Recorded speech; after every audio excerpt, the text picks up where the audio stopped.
Assalamualaikum warahmatullahi wabarakatuh. Balik lagi di channel Akbar CK. Pemirsa, banyak oknum pembenci Gibran khususnya bilang Gibran itu nggak bisa apa-apa, jangankan pidato, jangankan menjadi narasumber. Bicara di depan umum pun sebagai pemberi kata sambutan itu Gibran nggak bisa. Nah, di sini ada video yang sangat menarik yang mana Gibran menjadi narasumber di kampus 11 Maret Solo ya. Di sini Gibran mengarahkan mahasiswa ya dengan tegas dan lugas. Tanpa berlama-lama, langsung aja kita saksikan videonya.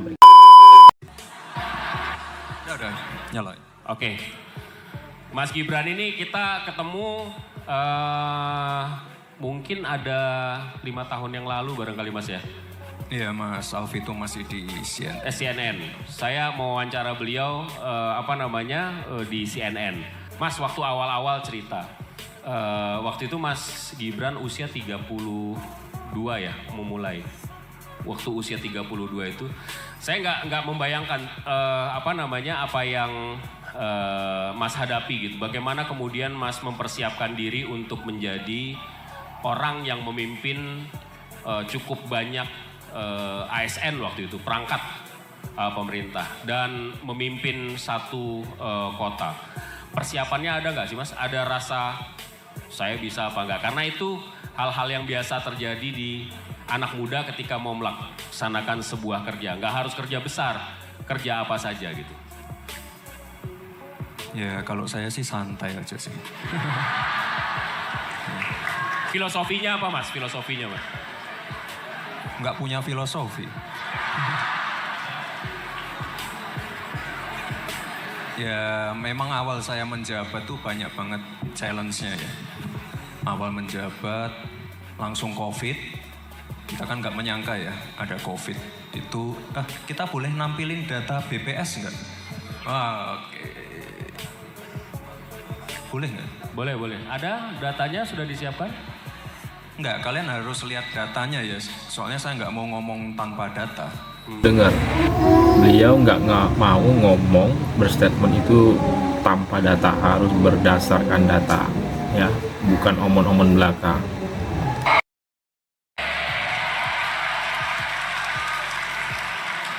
Ini dia. Tolong diperkecil ya. Bisa nggak? kurang gede. Enggak, dari samping sini kelihatan nggak? Oh enggak ini. Dibacakan saja Mas. Saya bacain ya. Awal saya menjabat itu pertumbuhan ekonominya minus 0,174. Lalu jadi 4%, sekarang jadi 6,25%. Itu di atasnya Semarang, ibu kota Jawa Tengah, di atasnya rata-rata Jateng, di atasnya rata-rata nasional. Dan juga pertumbuhan ekonominya di atas bahkan sebelum Solo kena COVID. Artinya ini Solo sedang tinggi-tingginya.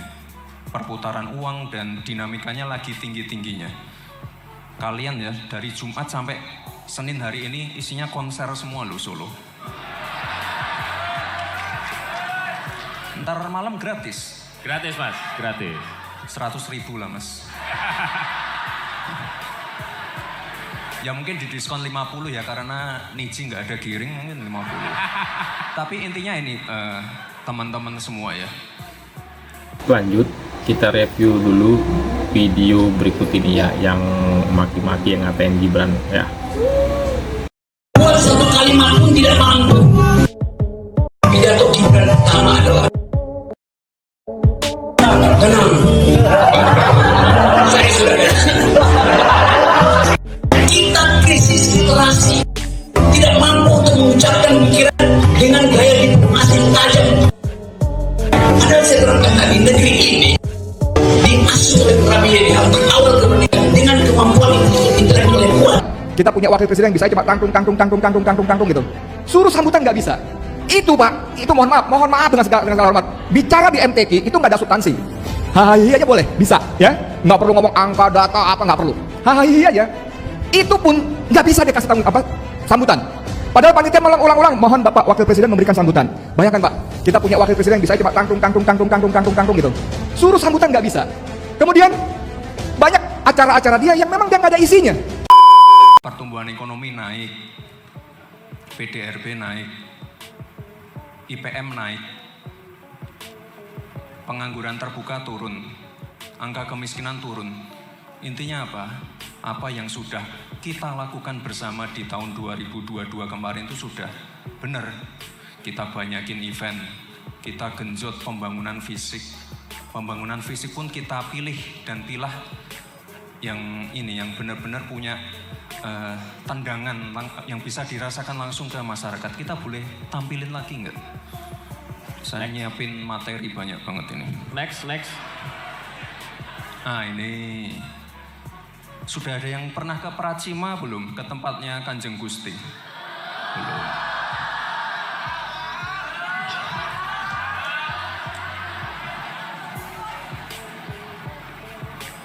Ini saya yakin ini teman-teman terutama yang dari luar kota ya pasti bingung kalau weekend kemana. Bingung kan? Sekarang jangan bingung lagi. Stay aja di Solo. Banyak sekali kegiatan. Jumat 1 minggu isinya kegiatan semua. Karena apa? Solo ini tricky. Nggak punya pertanian, nggak punya pertambangan, nggak punya perikanan, nggak punya apa-apa. Bener, itu bener. Makanya harus segera kita rubah cara kerja kita. Nggak bisa itu yang namanya, saya pertama kerja ya, ASN. Nggak bisa business as usual. Cara kerjanya jangan seperti ini terus. Ini perlu cara-cara berpikir seperti CEO. Karena kotanya nggak punya apa-apa. Kita harus create sesuatu. Dan tempat-tempat yang sebelumnya jelek, kita percantik. Yang mangkrak kita lanjutkan, yang jelek kita percantik. Yang paling dekat dari sini ini, kebun binatang itu. Kebun binatangnya kan jelek banget. Terus kita kerjasamakan dengan Taman Safari. Sekarang jadi Solo Safari. Itu omsetnya sekarang tinggi banget itu. Jadi itu tadi loh yang saya bilang kerja-kerja itu tidak bisa seperti ASN yang sudah berjalan sekarang. Harus kayak CEO, harus seperti swasta. Kita kerjasama. Kalau BUMD-nya nggak sanggup ya udah kita kerjasamakan. Tuh Taman Safari. Lalu yang sekarang lagi ramai banget Mangkunegaran. Kemarin siapa yang nonton ini? Kemarin apa ya? Diskoria ya? Rans. Larasati, mantep-mantep dan kebanyakan gratis di sana kan. Jadi atau yang kemarin di UMS nonton di Purple itu juga ramai banget. Ada Bang Haji Romai Rama, ada God Bless. Nah itu.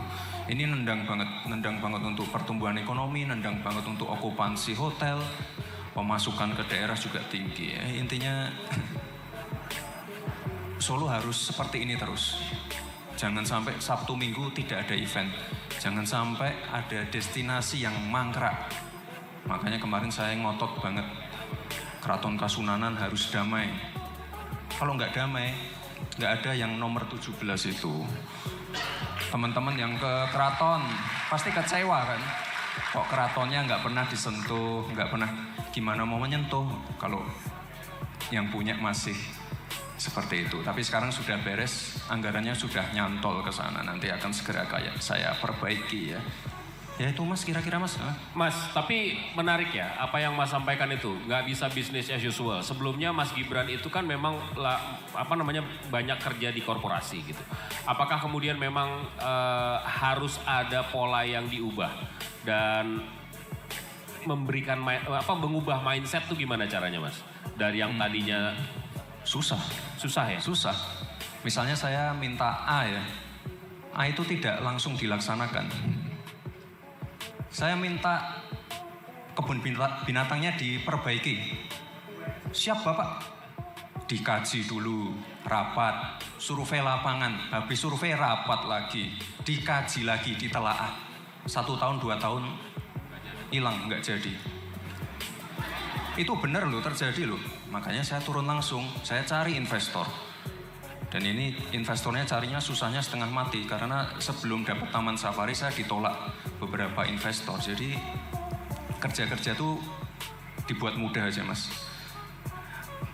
Kita pengen memperbaiki kebun binatang, ya udah expertnya siapa? Kita datengin, kita pitching. kita propose kerjasamanya seperti apa. Deal apa enggak? Kalau enggak ya udah, ini enggak usah rapat. Izin Bapak rapatnya di mana? Izin bersurat dulu untuk audiensi. Enggak. Deal apa enggak? Deal, tanda tangan, besok kerja. Ini kalian tahu enggak kerja bikin taman safarinya Solo itu berapa bulan? 3 bulan. Sebenarnya efektif kerjanya 6 bulan. Tapi karena ada gangguan-gangguan non teknis, jadinya 3 bulan kerjanya. Ini harusnya dibukanya pas Natal tahun kemarin. Kayaknya ada gangguan-gangguan. Ya gangguannya nggak perlu saya sebutkan lah ya, nanti jadi berita. Intinya saya pengen cepat selesai. Pracima Mas Bre berapa bulan Pracima? 3 bulan, 6 bulan? 4 bulan bikin Pracima. Kalian pernah ke Pracima nggak sih? Ditampilin videonya ya? Ya paling nggak nonton videonya lah ya. Tampilin videonya Pracima. Pracima ini bagus banget ya. Nanti Pracima selesai, nanti mungkin kita perbaiki kavaleri dan lain-lainnya Mas. Oh, Mangkunegaran ini bagus banget. Dan Gusti Bre ini juga loh. Orangnya beliau ini sangat-sangat progresif. Jadi, Mas saya minta ini. Oh, siap. Minta master plan. Siap. Jadi kerja itu enak. Ini enggak ini, mohon maaf.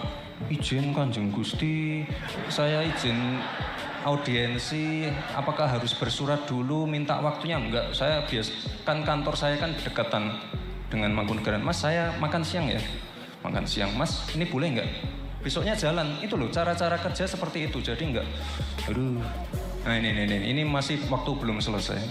Kerja-kerja itu cepat, nggak perlu yang bertele-tele karena kita pengen masyarakat tuh segera merasakan hasil kerja kita itu.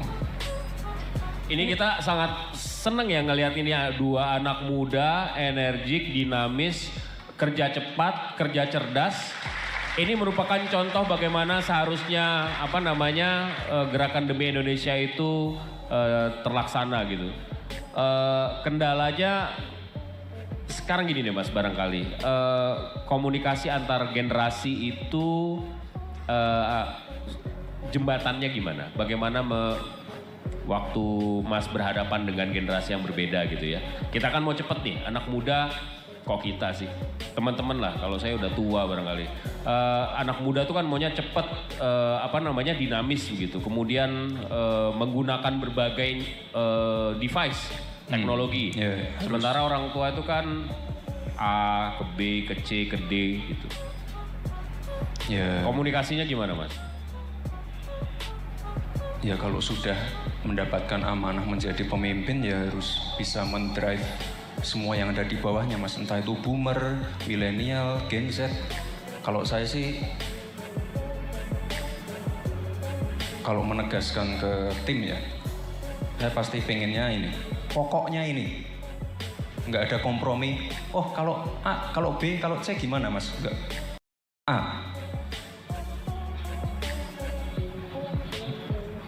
Misalnya saya sudah pilih A, konsekuensinya, Mas ini harus merelokasi warga, harus ngusir PKL. Mohon maaf kalau itu konsekuensinya, jalankan. PBB, kemarin siapa yang protes PBB? Naik 400%. Banyak yang protes, tapi tetap saya jalankan. Karena apa? Itu udah ada kajiannya sebenarnya. Tapi kita hari ini nggak bahas itu ya. Intinya kita kalau udah jadi pemimpin ya harus siap kerja dengan siapapun. Dan kalau di balai kota kan saya cuma mampir Mas. Yang kerja lama kan ASN-nya, sekdanya dan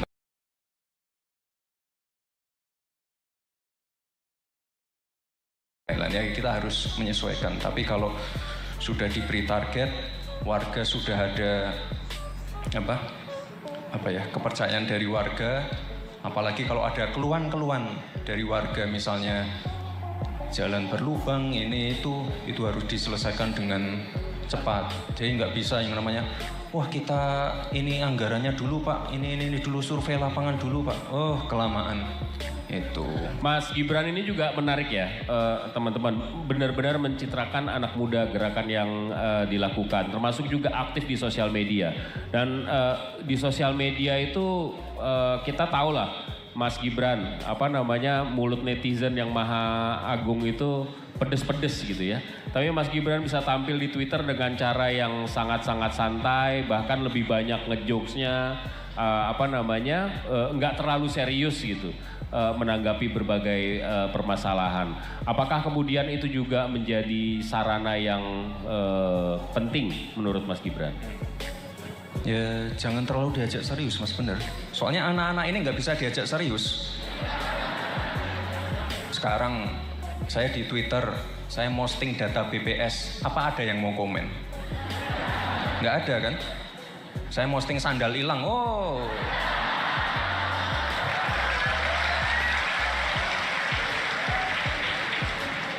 Atau di Sengat Tawon, oh rame. Tapi data BPS, data kemiskinan, nggak ada yang mau. Itu dia ya, Gibran Rakabuming Raka yang dibilang gak bisa apa-apa, yang dibilang hanya bisa pelongo-pelongo, ini benar-benar menampar mulut-mulut para pembenci Mas Gibran ya.